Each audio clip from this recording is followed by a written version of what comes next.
अब अगर हम बात करें कि सर्कुलर मोशन में रेडियस वेक्टर क्या होता है, तो ऑब्वियसली आपको ये पता होगा रेडियस वेक्टर, वेक्टर हम क्यों बोलते हैं, why do sir we call it as direction vector? Direction है सर। तो रेडियस का डायरेक्शन कब से होने लगा? सर रेडियस वेक्टर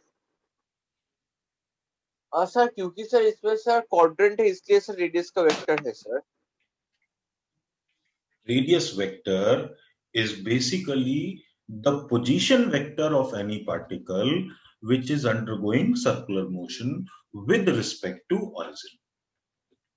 देखो, हमको जब भी मोशन स्टडी करते हैं बेटा, तो हमें एक रेफरेंस फ्रेम लेना होता है कि नहीं होता है? यू हाँ would have sir. Studied that. तो हम एक रेफरेंस फ्रेम, जब अगर सर्कुलर पाथ में बॉडी मूव कर रहा है, तो सबसे कॉमन रेफरेंस फ्रेम हम क्या ले सकते हैं जो सबसे कॉमनली यूज में आ सकता है? वो सेंटर रहेगा कि नहीं रहेगा? हाँ सर। तो अगर हम सेंटर को ओरिजिन माने, तो पार्टिकल ओरिजिन के रिस्पेक्ट में किस तरीके से मूव कर रहा है, उसकी पोजीशन कहां से पता चलेगी? जब हम रेडियस वेक्टर ड्रॉ करेंगे तभी तो पता चलेगी ना बेटा। हाँ सर। इसलिए हम यहाँ पे, जैसे ये पार्टिकल है, तो अब ये पार्टिकल यहां से चल रहा है, अब जब ये मूव करेगा, तो ये जो रेडियस वेक्टर है, ये क्या डिनोट कर रहा है? This radius vector is denoting the position of the particle with respect to origin. ठीक है? तो रेडियस हाँ sir. Vector is basically utilized as, कैसे यूटिलाइज किया जाता है? पोजीशन वेक्टर की। Position vector. ठीक है ना बेटा? हाँ सर। अब पार्टिकल जहां पे भी जाएगा, इसका पोजीशन वेक्टर क्या हो रहा है? कंटिन्यूअसली चेंज हो रहा है। तो इसी के बेसिस पे अब हम क्या बोल सकते हैं? देखो, ध्यान रखो, अगर किसी भी पार्टिकल का पोजीशन वेक्टर चेंज हो रहा है, तो rate of change of position vector क्या होता है बेटा? उसकी वेलोसिटी होती है कि नहीं होती हाँ है? सर। हाँ सर। तो हम यहाँ पर पार्टिकल की लीनियर वेलोसिटी को क्या से डिफाइन कर सकते हैं? We can define it as d r vector by dt। तो यहाँ पे अगर हमको पोजीशन वेक्टर को डिफाइन करना होगा लीनियर वेलोसिटी को, तो लीनियर वेलोसिटी को हम पोजीशन वेक्टर से डिफाइन कर सकते हैं। ठीक है ना बेटा? हाँ सर। चलो, let us move on to the next part. Sir option C होगा sir. Okay, good. Sir option B. Angular displacement बताओ क्या होता है? सर एंगल जैसे difference in sir angle sir, मतलब बॉडी जो सर्कुलर मोशन सर अंडरगो कर रहा है सर, डिफरेंस इन एंगल जो होता है वो एंगुलर डिस्प्लेसमेंट होता है सर। वो लीनियर डिस्प्लेसमेंट को कॉरेस्पॉन्ड करता है सर। तो कोई भी पार्टिकल अगर सर्कुलर मोशन में चल रहा है, तो इस सर्कुलर मोशन में पार्टिकल किसी भी पोजीशन पे था, मान लो इनिशियली, t इक्वल्स टू 0 का मतलब क्या हो गया? इनिशियली किस पोजीशन पे था। हाँ सर। जब ये सर्कुलर मोशन करना शुरू करेगा, तो इसका जो पोजीशन वेक्टर है, वो जितना एंगल भी घूम रहा है, उसी को हम बोलते हैं एंगुलर डिस्प्लेसमेंट। और एंगुलर डिस्प्लेसमेंट के बारे में मैंने आपको एक बात बोली थी, क्या बोली थी बेटा? एंगुलर डिस्प्लेसमेंट किस तरीके का क्वांटिटी है? Sir angular displacement sir sir small angular displacement sir vector है और लार्ज सर स्केलर है सर।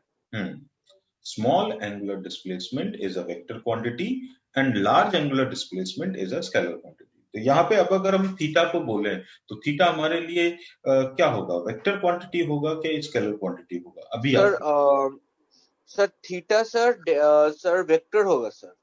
अभी this is not sir small. Small sir का स्मॉल मतलब हो होने गया से बेटा, सर। कि स्मॉल का मतलब हो गया कि 1 डिग्री या फिर 0.5 डिग्री या 0.2 डिग्री। हाँ सर। क्योंकि उसी केस में हम कह सकते हैं बहुत छोटा एंगल होगा, तभी हम उसके डायरेक्शंस को आइडेंटिफाई कर सकते हैं। ठीक है ना? हाँ सर। अब जैसे हाँ सर। मान लो, अगर हम बोले कि यहाँ पर तो ये स्केलर है, तो स्केलर है हाँ तो हम सर। एंगल कैसे निकालते हैं बेटा? आर्क लेंथ अपॉन रेडियस से। हाँ सर। है ना? तो मान लो एक particle s distance linear travel किया, तो थीटा क्या होगा बेटा? s divided by. अब हमने स्मॉल एंगुलर डिस्प्लेसमेंट लिया, तो स्मॉल एंगुलर डिस्प्लेसमेंट ये क्या होगा बेटा हमारे लिए? सर ये सर वेक्टर क्वांटिटी होगा सर। हाँ, तो ये हमारे लिए वेक्टर क्वांटिटी। ठीक है? तो इसको हम ऐसे हाँ बोल सकते हैं, जो स्मॉल एंगुलर डिस्प्लेसमेंट है उसको हम क्या बोल सकते हैं भाई? बहुत छोटे टाइम में अगर हम देख रहे हैं, very very very small time, तो उसको हम क्या बोल सकते हैं? इंस्टेंटेनियस। हाँ जब भी हम sir. Time interval tending to 0 लेते हैं, तो वो क्या हो जाता है हमारे लिए? इंस्टेंटेनियस। इंस्टेंटेनियस, हाँ sir.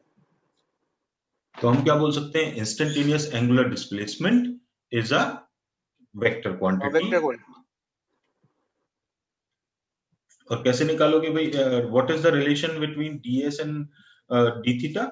It is ds is equal to d तो theta d theta cross, into r vector, position vector. हाँ, तो cross product of small angular displacement and r vector. Is that clear और not? Sir cross product, हाँ बेटा बताओ। Sir cross product क्या हो, sir cross product क्यों होगा सर? बेटा स्मॉल एंगुलर डिस्प्लेसमेंट है ना, तो स्मॉल एंगुलर डिस्प्लेसमेंट तो वेक्टर हो गया, हाँ सर। है ना। और ये जो जब हम ds की बात कर रहे हैं तो स्मॉल सिचुएशन में ये भी तो एक वेक्टर क्वांटिटी है ना। ओ सर, हाँ सर, वो दोनों वेक्टर, हाँ वेक्टर प्रोडक्ट, हाँ क्रॉस प्रोडक्ट, हाँ ठीक है सर।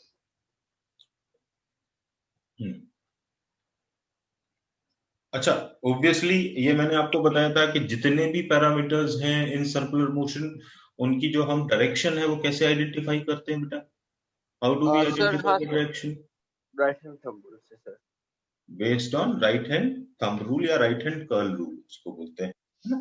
अच्छा, इसको हम सिंपली ऐसे कहें कि कोई भी एक्सियल वेक्टर अगर है ना, एक्सियल वेक्टर में कोई भी आ जाएगा, फिर एंगुलर वेलोसिटी आ जाएगा, इंस्टेंटेनियस एंगुलर एक्सीलरेशन की बात करें अगर तो एंगुलर एक्सीलरेशन आ जाएगा, आई से इट एज एंगुलर डिस्प्लेसमेंट आ जाएगा। तो इन सारे पैरामीटर्स के लिए अगर हमें डायरेक्शन चाहिए तो हम क्या करेंगे, we will rotate our right hand in the direction of particle's motion.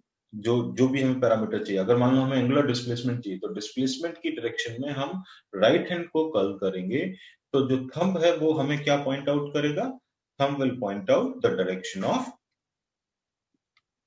The angular situation. अब जैसे ये है पार्टिकल, मान लो ये अब ये हॉरिजॉन्टल प्लेन में घूम रहा है ना, तो हॉरिजॉन्टल प्लेन में अब ये ऐसे घूमा, तो ये जो डायरेक्शन है, अब इस डायरेक्शन में अगर आप राइट हैंड को कर्ल करो तो कौन सा डायरेक्शन आएगा बेटा बताओ? इसको ऐसे कर्ल करो तो अपवर्ड आ रहा है कि नहीं आ रहा है?